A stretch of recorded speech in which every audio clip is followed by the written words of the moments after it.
मैं pass out हूं Faridabad DPS से, दयानंद पब्लिक स्कूल। हाँ, इसलिए बोलते हैं ताकि थोड़ा सा रिच फीलिंग आती है, you know. Dayanand public school बहुत ही एक औसत स्कूल था हमारे टाइम के अंदर, और मैं उससे पास आउट हूं। और बिलो एवरेज स्टूडेंट हुआ करता था अपने स्कूल के अंदर, और 8th में 6 सब्जेक्ट में 5 में फेल हो गया था, 1 में पास था। तो मेरे प्रिंसिपल ने मेरे पिताजी को बुला के कहा कि एक लड़का एक सब्जेक्ट में कुछ ज्यादा ही मेहनत कर रहा है। क्लास में 40 बच्चे होते थे और हमारा नंबर 36, 37, 38 आता था। इस बात की हमेशा तसल्ली है हमको कि 40वें नंबर पे कभी नहीं गए हम। और ये हंस तो ऐसे रहे सारे स्कॉलर बैठे हो जैसे यहाँ पे, जैसे पद्म विभूषण पद्म श्री सब यहीं आए हो अवतार लेकर। ये मेरी कहानी है। स्कूल में हम लोग बहुत नालायक हुआ करते थे। 11th में फेल हो गया मैं, और फर्स्ट ईयर में भी फेल हो गया था। ये कहानी बतानी बहुत जरूरी है, और ये कहानी बताने के पीछे मोटिव बड़ा सिंपल सा है कि हमारे ऐसा नालायक आदमी अगर वहां से उठ के यहां आ सकता है तो ये संभावना किसी के लिए भी सक्षम है।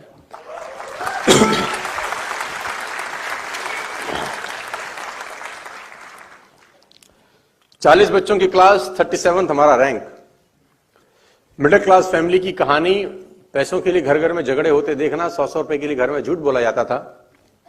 और मुझे ये सब बातें बताते हुए कोई शर्म नहीं आती, क्योंकि आदमी को अपनी औकात और अतीत कभी नहीं भूलना चाहिए।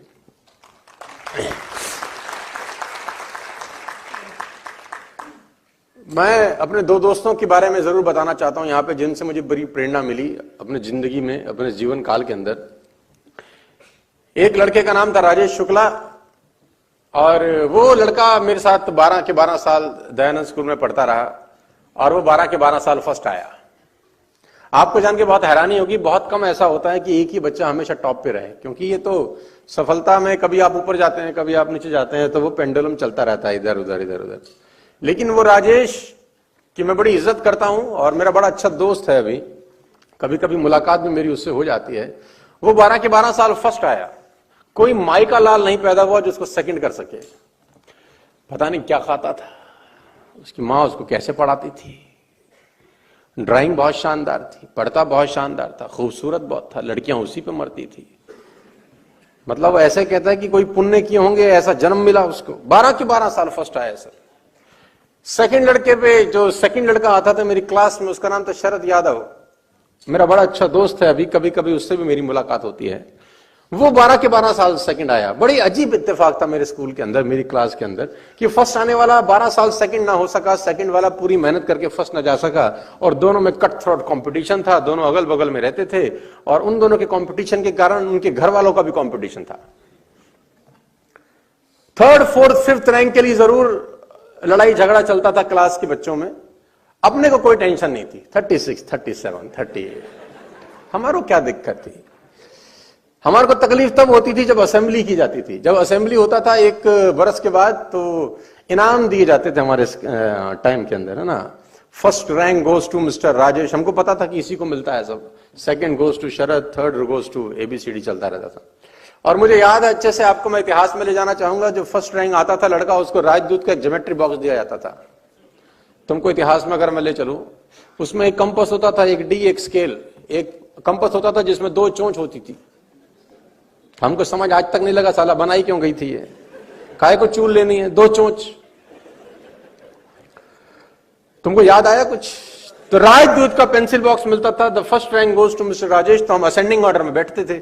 जिसका हाइट छोटा होता था वो आगे बैठता था। ऐसे ऐसे हम लोग असेंबली में बैठते थे। और 1 साल के बाद जब रिपोर्ट कार्ड देने की बारी आती थी, तो सब टेबल के ऊपर वो प्राइज रखे होते थे रैप करके, लेकिन अंदर वही निकलता था राजदूत। सेकंड, जब first rank goes to Rajesh, तो वो उठ के खड़ा होता था और जाता था टीचर की तरफ, और उसको इनाम मिलता था। सेकंड रैंक गोज टू शरद, वो भी उठता था, अपना कपड़ा झाड़ के जाता था टीचर की तरफ, उसको मिलता था लंच बॉक्स प्लास्टिक का। एक छोटी डिब्बी सब्जी की, एक बड़ी डिब्बी रोटी रखने की, एक चम्मच होता था प्लास्टिक का, एक फोक टाइप होता था, उसको वो मिलता था। फर्स्ट व्यक्ति राजेश, सेकंड व्यक्ति शरद, दोनों जाते थे। हमारा भी एक काम था, हमारा काम था उन दोनों की जाते वक्त हमारे को तालियां बजानी होती थी। हमारे बिना भी असेंबली अधूरी थी, हमारा भी रोल था एक। तो दोस्तों 12 के 12 साल मैंने तालियां पीटी हैं। 12 की 12 साल हम तालियां पीटते रहे, ऊपर वाले को देख के बोलते रहे कितनी ताली बजवा रहे रे बाबा, कितनी ताली बजवा रहे। आकाशवाणी हुई, एक दिन सूद समेत लौटाऊंगा, चिंता मत कर। एक दिन सूद समेत लौटाऊंगा, तू चिंता मत कर। तो उसकी वाणी बिल्कुल सत्य हो रही है। मैं नेटवर्क मार्केटिंग में आ गया दोस्तों, हालत बहुत अच्छी नहीं थी हम लोगों की, और ये बताना बहुत जरूरी है आपके लिए। बहुत तकलीफ वाले दिन से हम लोग डायरेक्ट सेल्स के अंदर आ गए, और डायरेक्ट सेल्स शुरू में तो बड़ा अच्छा बिजनेस लगता था दूर से, लेकिन अंदर आते ही मालूम चला कि मामला बड़ा गड़बड़ा है यार। यहाँ तो जिसको दिखाएं वही चमका दे। और मुझे याद है अच्छे से कि 5-6 पेटेंटी डायलॉग थे लोगों के पास, जो लोग हमको बोलते थे, और उसमें से एक डायलॉग प्रमुख था कि जब हम किसी को बिजनेस दिखाने आते थे तो एक डायलॉग बोला जाता था, तू करोड़पति बन जा, तेरी गाड़ी में घूम लेंगे। हमारे पास स्कूटर था, तो हम बोलते थे गाड़ी आएगी मर्सिडीज, घोड़ा, बंदूक, जेसीबी, बुलडोजर सब खरीदेंगे हम एक दिन, देखना हमारी जिंदगी क्या सेट हो जाएगी। तो सामने वाले की तरफ से एक ही कॉमन जवाब था, तू बन जा करोड़पति, तेरी गाड़ी में घूम लेंगे। बड़ी हिम्मत जुटाते थे, दूसरे पे जाते थे, वो भी यही बोलता था, तू बन जा करोड़पति, तेरी गाड़ी में घूम लेंगे। तीसरे के पास जाते थे, तू बन जा करोड़पति, तेरी गाड़ी में।